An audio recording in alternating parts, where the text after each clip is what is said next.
매일 아침을 뉴스로 깨웁니다. 신율의 출발 새아침. 여러분 안녕하십니까? 신율의 출발 새아침 신율입니다. 여러분 추석 연휴 잘 마무리하셨죠? 이제 일상으로 다시 돌아오는 첫 번째 날입니다. 그래서 오늘은 월요일 같은 수요일인데요. 지난 추석 연휴 때 여러분들은 가족과 어떤 얘기를 나누었는지 궁금합니다. 이 얘기들은 가족 간의 얘기인 것만은 분명하지만 정치권의 입장에선 정말 조마조마한 얘기일 수밖에 없는데요. 이런 얘기는 단순한 담화가 아니라 바로 정치에 대한 민심의 바로미터이기 때문입니다. 그리고 추석 연휴 때 여야 대표가 만났는데 여기서 합의 아닌 교감을 한 것을 두고 여당 내에선 말들이 많죠. 이런 문제들 오늘 신율의 출발 새아침에선 집중적으로 알아보겠습니다. 신율의 출발 새아침 오늘 순서 시작합니다.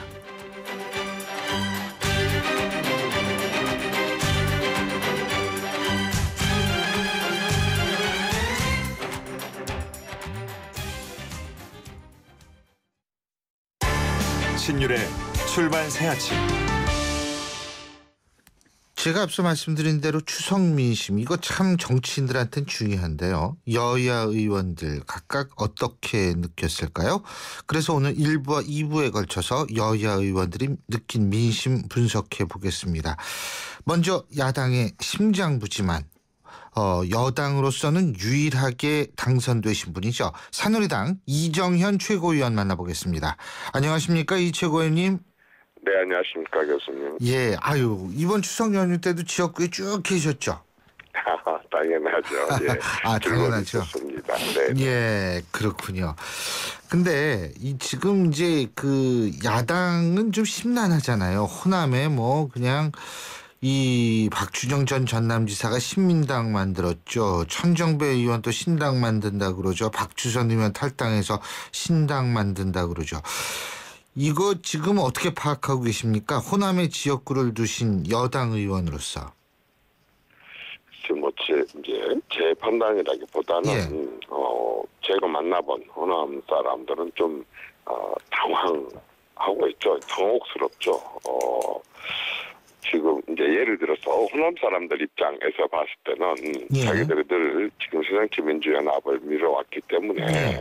그 당으로 가도 지금 지지율이 많이 떨어지고 어려운 것 같은데 또 이렇게 나눠지느냐 하는 그런 문제들. 근데 또 이렇게 지는 거 또 나름대로 이유가 있다. 이렇게 보는데 말하자면 누구를 중심으로 어떤 인물을 중심으로 또 무슨 가치를 중심으로 이렇게 내세워야 되는데 그런 것들이 뚜렷하게 잡히지 않고 예. 그러면서도 자꾸 어떤 나눠지고 분열된 인상을 보이기도 하고 그러면서도 또 새정치민주연합의 당 지도부에 대해서 또 호남에 깔려있는 정서가 좀 그렇게 소망스러워하지도 못하고 있고 하기 때문에 그냥 당황하는 거죠. 당혹스러운 거죠. 혼란스러워하는 것 같습니다. 그러면 새누리당에 대한 거는 기대는 좀 커진 것 같이 보이세요? 새누리당이 원래 2% 3% 지지를 해왔었던 그런 그 당이기도 예. 하고 그래서 사실상 새누리당에서도 좀 집권하고 나서 지금 그 두 번의 집권을 연달아서 하고 있는데 예. 호남에 참 현안들이 많습니다.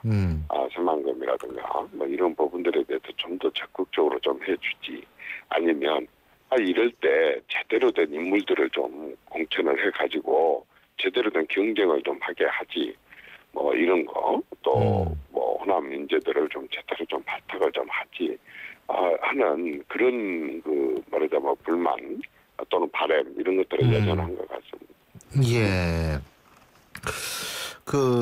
어쨌든 이제 추석 민심이라는 것이 사실 굉장히 정치권에서는 중요하잖아요. 예? 그래서 아마 양당 대표들, 특히 이 양당 대표들이 추석 전에 어려움이 많지 않았습니까?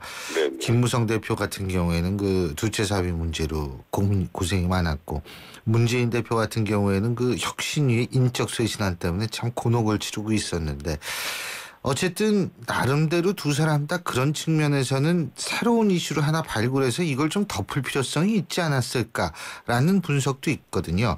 자, 추석 연휴 때 김무성 대표, 문재인 대표 만났습니다. 예, 여기에 대해서 지역 분들은 어떤 얘기 하시는가요? 솔직히 좀 갑작스러운 거였기 때문에 사실상 또 그 나온 내용들 자체가 안심 전환에 뭐 이런저런 건데 특별한 결론은 없는 것 같고 뭔가 새로운 것은 등장하는 것 같은데 또 왜 갑작스럽게 그랬을까 하는 그런 정도이지 사실 지역민들은 관심이 없다 지금 이거죠. 그 내에 제 자신부터가 우선 그 내용들에 대해서 아직 깊이 잘 모르고 있는 그런 것이기 때문에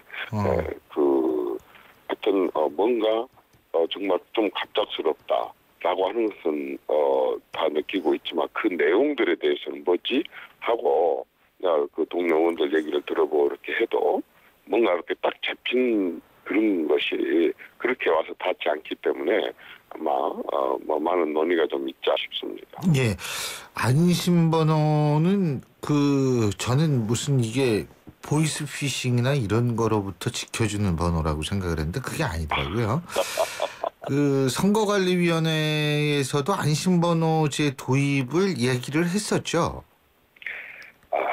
많은 제도들이 진화를 하기 때문에 또 예를 들어서 지금까지 일반 전화로 해왔었던 여론조사 정치권에서 하는 그런 것들 일반 전화를 누가 요즘에 얼마나 쓰느냐 한다고 휴대폰 전화를 한다면 반영을 하는 것도 좋지 않겠느냐. 당연히 그렇게 진화될 수밖에 없고 선관위뿐만 아니고 학자들도 그렇고 정치권도 그렇고 논의 얼마든지 될 수 있다고 봅니다. 다만 그것을 어떤 형태로 채택을 하느냐 하는 부분들은 그리고 또 그것을 문제점은 없는 거냐 하는 것에 대한 그런 충분한 논의 그런 그 과정이 좀 더 필요하지 않을까 싶습니다.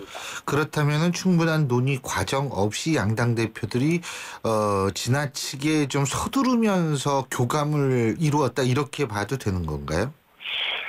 글쎄 저는 그걸 교감을 이루었다. 뭐 그렇게 표현하더라고요. 합의는 아니래요. 합의는. 합의는 아니라고 주장을 하는데 내가 봐도 합의가 아닐 수밖에 없는 게 이게 합의가 될 수가 없습니다. 왜요? 왜냐하면 이게 아까처럼 그런 여러 가지 정치적인 부분들, 정치적인 선거구 획정 문제라든가 권역별 비례대표 문제라든가 투표율을 어떻게 올릴 거라든가 또 뭐 지역 구도를 어떻게 완화를 할 거라든가 선거 연령을 어떻게 할 거라든가 투표 시간을 이런 문제들은 여야가 동시에 같이 해야 될 하나의 제도의 문제라고 봅니다. 그런데 공천의 문제는 그건 각 당이 알아서 결정할 문제거든요. 저는 그렇게 생각을 합니다. 공천의 문제는 여야가 대표들이 또는 뭐 여야 간에 모여갖고 합의를 해서 우리가 공천을 이렇게 하자 저렇게 하자 이런 방식으로 하자 저런 방식으로 하자 이건 아니라고 봅니다. 공천은 그야말로 앞서 얘기한 그런 제도적인 문제와 달리 그건 각 당이 자기 당의 실정에 맞게 또 자기 당의 특성에 맞게 역사에 맞게 그렇게 해서 결정을 해가지고 국민들한테 차별화된 인물들을 가지고 승부를 거는 게 선거라고 보긴데 사실상 이 공천 문제를 갖다 여야가 합의를 해서 결정한다고 하는 것은 그 문제는 좀 저는 별개라고 보고 또 하나 문제는 뭐냐면 그러면 이 아까 안심번호 말씀하셨잖아요. 안심번호 국민공천 이것은 이제 야당이 먼저 들고 나왔단 말입니다. 혁신위에서. 그런데 그러면 야당은 그 방식으로 하기로 했냐? 실질적으로 야당 내부에서도 이게 결정이 안 됐어요. 이제 안심번호 국민공천제를 중심으로 할 것이냐? 그러면은 뭐 공천단을 국민공천단을 100%로 구성을 해서 한다.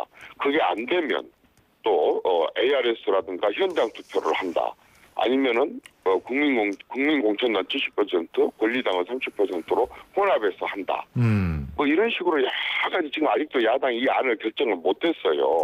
혁신위에서만 그렇게 한다 뿐이지. 그런데 지금 야당 내부에서도 이 안심번호 국민공천제라는 게 어떻게 전체적으로 채택을 하냐, 뭐 부분적으로 채택하냐 이렇게 결정도 안 했는데 그 야당에서 논의한 그러한 것을 새누리당 안으로 완전히 확정. 지금 한다고 하는 것은 그건 정말 너무 여러 가지로 이렇게 사정이 다르기 때문에 저는 논의를 했다.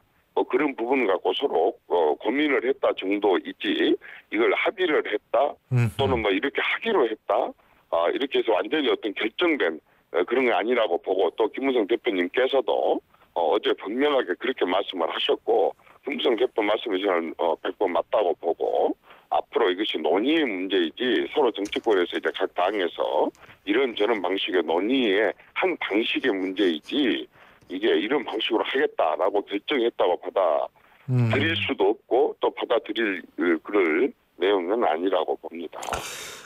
지금 이정현 최고위원께서 공천은 각 당이 알아서 할 문제다. 이거 분명히 맞는 얘기인데 하지만 오픈 프라이머리를 할 경우에 역선택 방지 문제라든지 이런 게 있기 때문에 여야가 동시에 실시하는 것이 좋다. 이런 것이 일반적 견해 아니었나요? 오픈 프라이머리에 그러면 반대하시는 건가요? 아닙니다. 오픈 프라이머리 자체가 굉장히 잘 알다시피 문제점들이 말하자면 그 자체는 뜻은 굉장히 좋다고 봅니다. 그래서 아주 찬성이고 박근혜 지금 현 대통령도 19대 선거를 지휘할 때에 비대위원장으로서 오픈 프라이머리 하자 분명하게 얘기를 했습니다. 분명하게 하자고 했는데 이 오픈 프라이머리에는 몇 가지 문제점이 있습니다. 첫째는 방금 말씀하신 대로 역선택의 문제가 있다고요.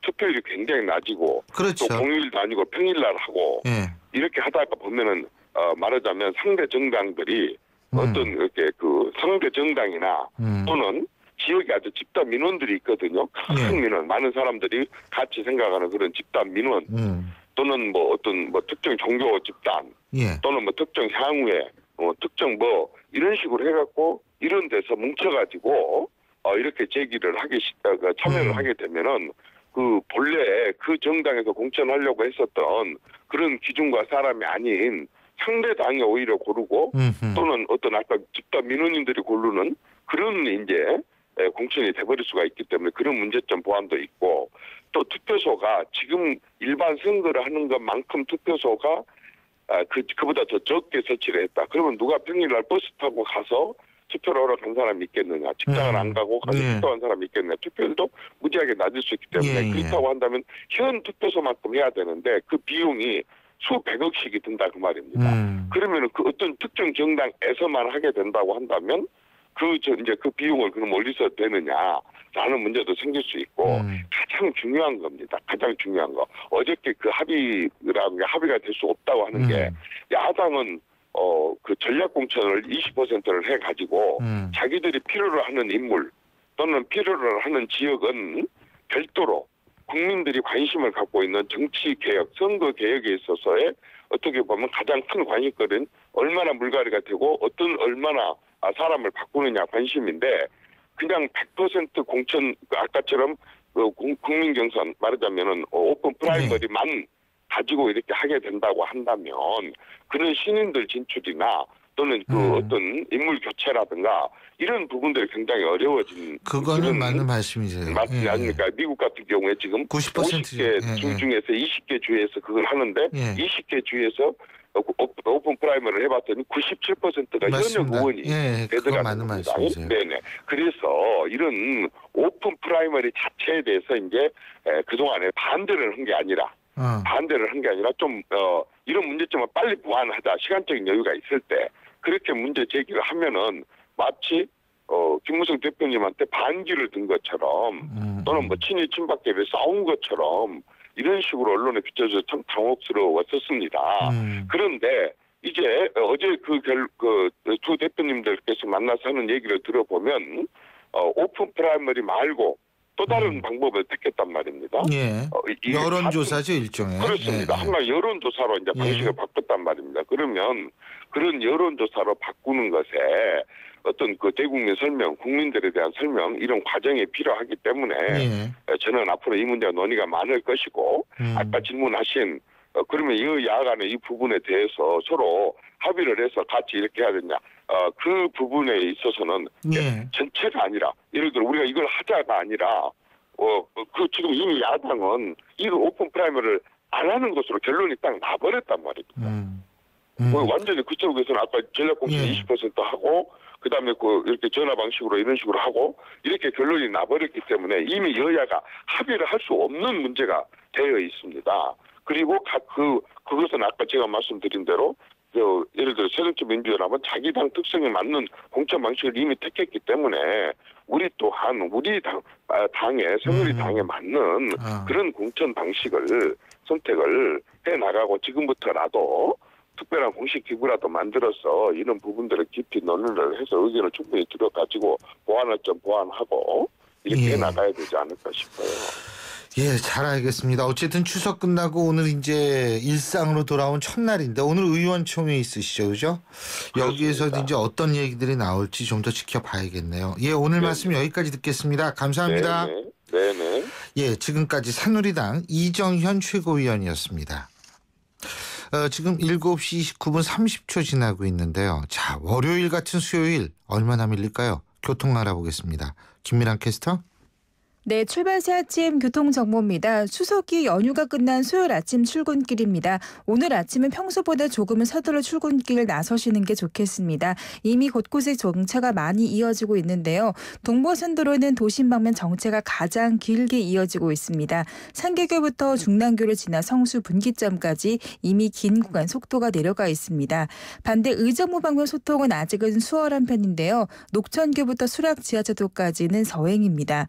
북부 간선도로는 도심 방면 묵동 나들목부터 하워걸 램프까지 30km 미만입니다. 한강을 따라 강변북로 구리 방면 가양대교부터 동작대교까지 밀려 지나고 있는데요. 반대 일산 쪽으로 올림픽대교부터 한강대교 구간도 서행입니다.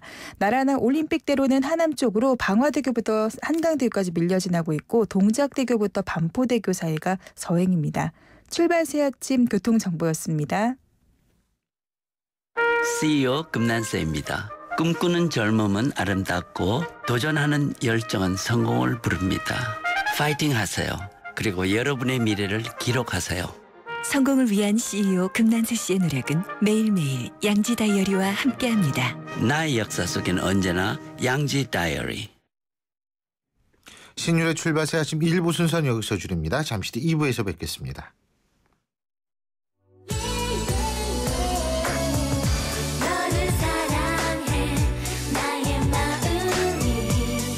안녕하세요. 나이라일이 엄마 SS의 슈입니다. 팬들과 함께하는 음악의 무대에 못지않게 일상이 가득한 인생의 무대에서도 열정과 진심이 가장 중요한 것 같아요.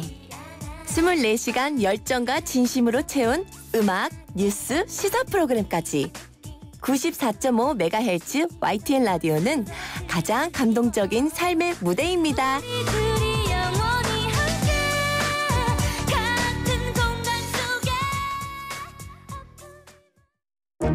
소통의 아침을 여는 공정한 목소리. 신율의 출발 새 아침.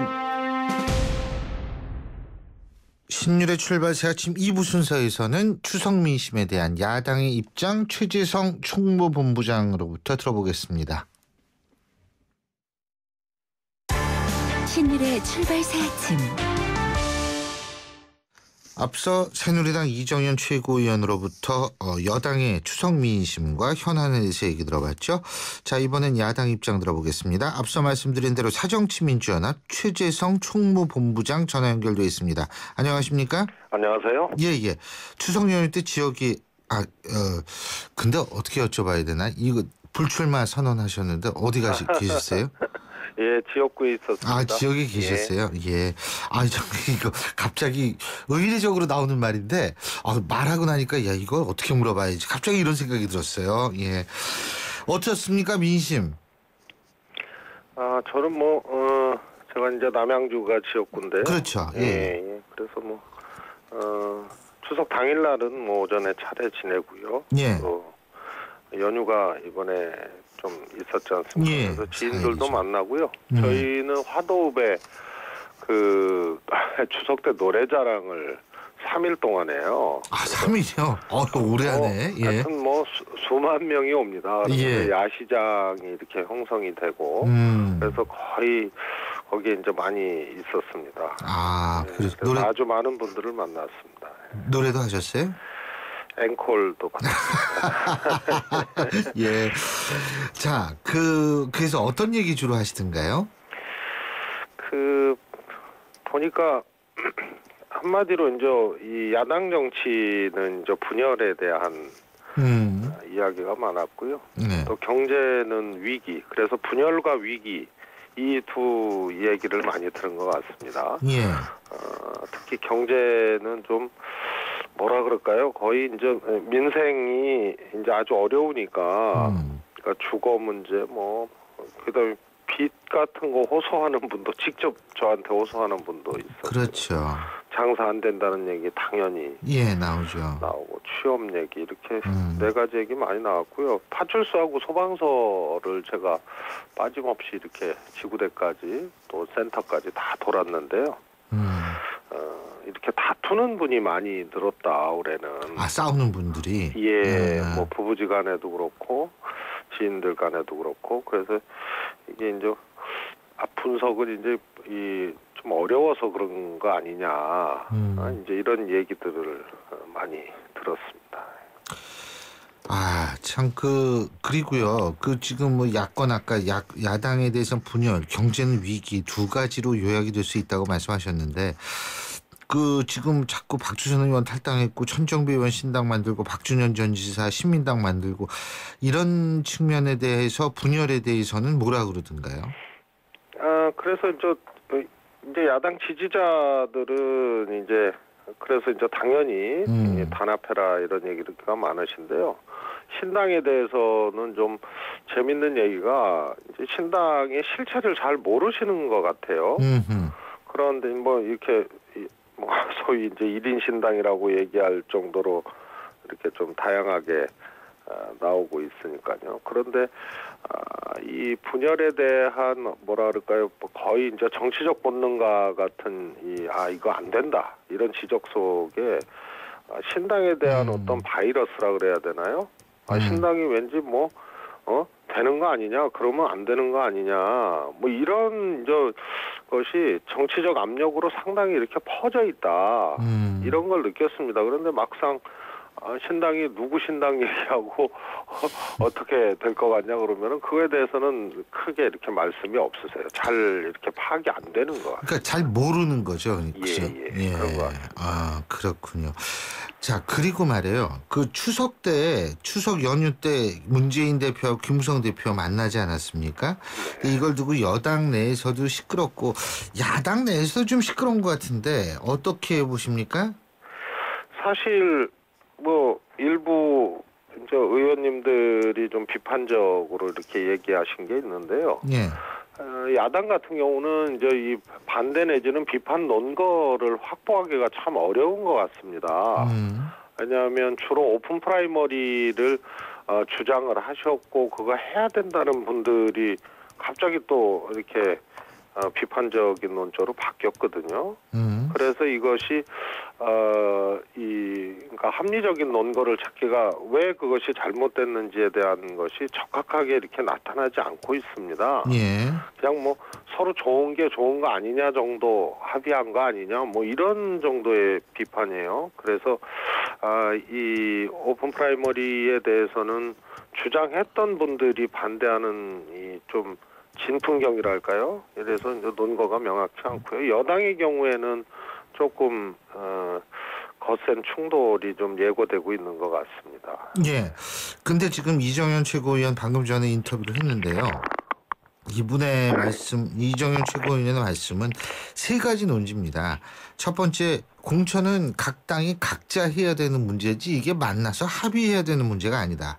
두 번째, 오픈 프라이머리 한다면 뭐 역선택도 있고 그럴 수 있겠지만 지금 얘기하는 것은 오픈 프라이머리 어떤 근본적인 그 방식인 투표가 아니라 여론조사하자는 얘기인데 이게 상당히 좀 변형된 거 아니냐라는 것. 바로 그런 차원에서 당내에 충분한 논의가 있어야 하는데 논의가 없었다라는 이런 논지를 펴셨거든요. 어떻게 보십니까? 우선은 공천은 각 정당이 알아서 하는 것이죠. 예. 그런데 이 오픈 프라이머리를 하려면은 지금까지의 공천 제도는 각 정당이 당원 당규로 그냥 해버리면 되는 거거든요. 예. 그런데 오픈 프라이머리나 안심번호제는 법적 뒷받침이 없으면은 안 되는 겁니다. 예. 그래서 법은 국회에서 만드는 거기 때문에 여야가 합의하지 않으면 안 되는 것이고요.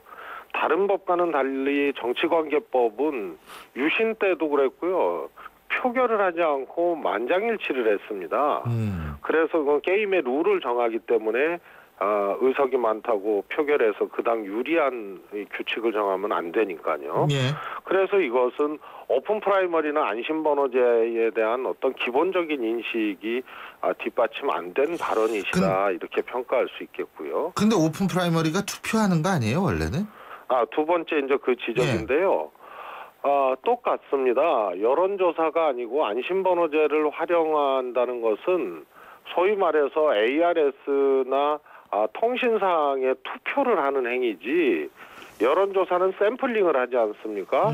뭐 예. 1000명이나 뭐 1500명 해서 예. 연령별 지역별 할당해서 보정하고 조사를 하는 거기 때문에 저는 한마디로 그래서 오픈 프라이머리냐 아니냐의 구분은 선거인단을 신청해야 되느냐, 다시 말해서 모집하고 구성해야 되느냐, 아니면 누구나 투표할 수 있도록 열어놓느냐, 이 차이라고 보거든요.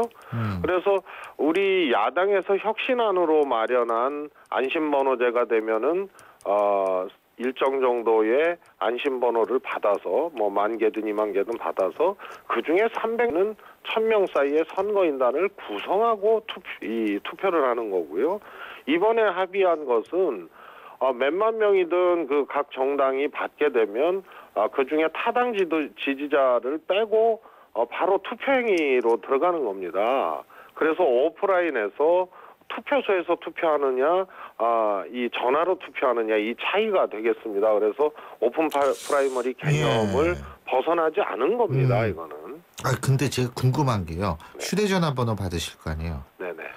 근데 그 휴대전화 번호 가지고 이 사람이 어느 동네 사는지 어떻게 합니까? 그거는 통신사만이 알게 되는 거고요. 그래서 법적으로 뒷받침이 돼야 되는 겁니다. 왜냐하면 개인의 신상 정보가 있기 때문에.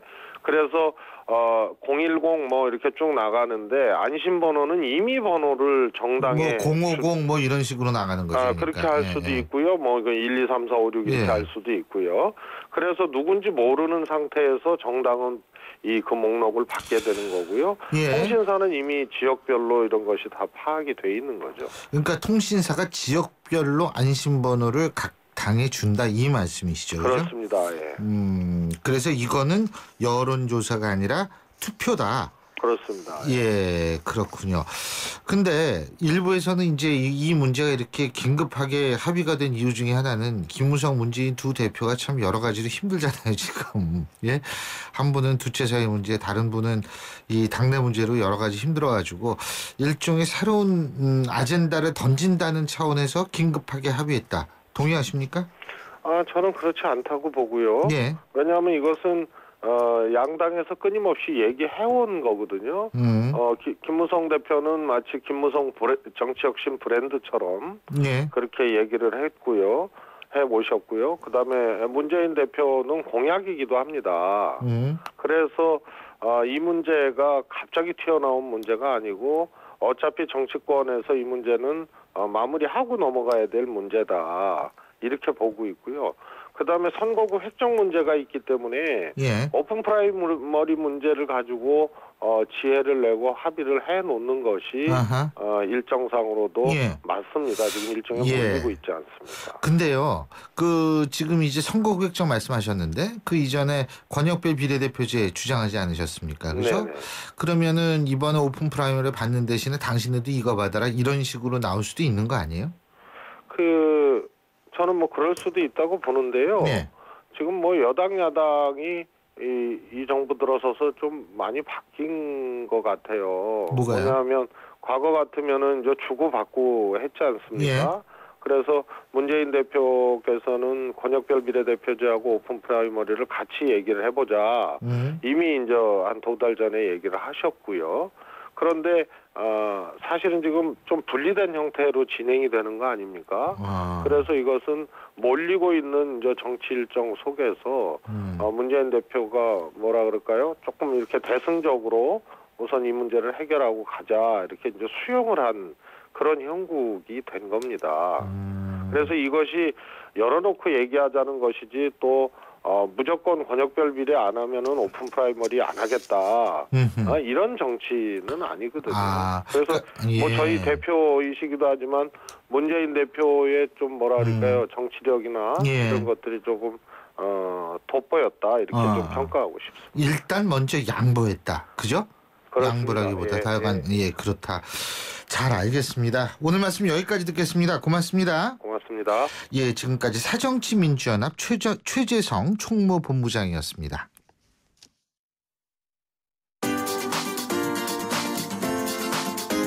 YTN 뉴스 FM 신율의 출발 새 아침 댓글로 보는 뉴스. 댓글로 보는 뉴스 순서입니다. 매일 뉴스 보는 게 1인 여자시죠? YTN 플러스 최영아 기자 함께하겠습니다. 어서 오십시오. 안녕하십니까? 예. 오래간만에 추석 연휴 끝나고 방송을 하려니까 기분이 어떠십니까? 네, 좋습니다. 에너지를 충전하고 왔습니다. 아유, 좋네. 예. 자, 먼저 제일 뜨거운 뉴스 어떤 건가요? 네, 한국 수력 원자력이 원전 직원과 인근 주민들을 위해 골프장을 지어놓고 정작 주민들은 이용할 수 없게 한 사실이 YTN 보도로 알려졌습니다. 예. 원전 직원들이 자신들의 감독기관인 원자력안전위원회 직원들과 함께 400여 차례나 골프를 쳐온 것으로 드러났는데요. 골프장 초기 준공 검사 계획안에는 그 원전에 대한 이미지를 높이기 위해 원전 직원과 지역 주민이 함께 이용할 체육시설 이렇게 나와 있는데요. 막상 개장이 되자 보안 문제를 들어 주민들은 이용할 수 없도록 한 겁니다. 골프장을 운영하는 한국수력원자력 측은 두 기관의 동반 라운딩은 거의 없다 이렇게 해명을 했는데요. 누리꾼들은 세금을 개인 돈 쓰듯이 물 쓰듯 쓰다 보면 영원히 부정부패의 늪을 벗어날 수 없을 것이다. 이렇게 꼬집었고요. 그놈의 골프가 매번 문제네요. 이런 반응이었습니다. 맞습니다. 정치권과 이 관료 이쪽에서 항상 문제되는 건 골프예요. 참고적으로 전 골프를 안 칩니다. 못 쳐요. 안 치는 게 아니라. 자, 다음 뉴스 한번 알아보죠. 네, 경기도 성남시가 지자체 가운데 처음으로 시민 청년을 대상으로 수당을 지급하는 청년 배당 정책 도입을 추진하는데요. 청년들의 복지 향상과 취업 역량 강화를 위한 최소한의 기본권을 보장하자 이런 취지입니다. 성남에 3년 이상 주민등록을 두고 사는 만 19세에서 24세 청년에게 1인당 분기별 25만 원 이내를 지원하는 건데요. 지급 대상은 만여 명이 될 것으로 추산됩니다. 됐습니다. 타 지자체와의 형평성 등을 놓고 진통은 예상되는 상황인데요. 누리꾼들은 재정을 그래도 투명하게 했으니 가능한 정책이 아닌가. 좋은 뜻에는 박수를 보낼 만하다.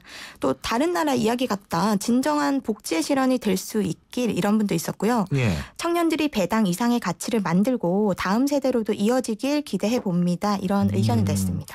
야, 요거 오래 지속이 되면 성남시에 이사 가는 청년들이 많을 거예요. 3년 살아야 되는 거고요. 네, 그렇습니다. 예.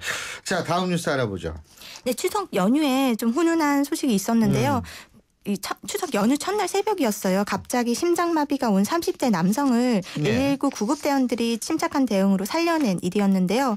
그 현장에 출동한 119 구급대원들은 즉각 심폐소생술을 하고 응급조치를 했는데 맥박이 좀처럼 돌아오지 않았어요. 그런데 27분 동안 포기하지 않았고요. 심폐소생술을 거듭한 끝에 의식을 되찾았습니다. 무엇보다도 급박한 상황에서 최선을 다하겠습니다. 믿어주세요. 이렇게 가족들을 안심시킨 진심 어린 말 한마디가 따뜻함을 전했는데요. 누리꾼들은 추석에도 쉬지 못한 구급대원님들 감사하고 항상 응원합니다. 무엇과도 바꿀 수 없는 소중한 생명과 그 가족을 지켜낸 영웅들이라면서 노고에 박수를 보냈습니다. 그럼요. 119 구급대원들 진짜 우리 사회의 영웅입니다. 근데 일부 술 먹고 말이에요. 이분들 막 때리고 이러는 사람들 있죠. 예? 이런 사람들 좀 어떻게 조치 취해야 돼요, 이거. 아유, 이렇게 고마운 분들인데 참. 자, 다른 뉴스 알아볼까요? 네, 미국에서 연중 할인폭이 가장 큰 쇼핑 시즌 블랙 프라이데이라고 하죠. 그 블랙 프라이데이의 한국판 코리아 블랙 프라이데이가 내일부터 2주에 걸쳐 열리는데요. 백화점을 비롯해서 대형마트, 편의점, 전통시장, 온라인 쇼핑몰 등 전국 2만 7천여 개 점포가 동시에 세일을 진행합니다.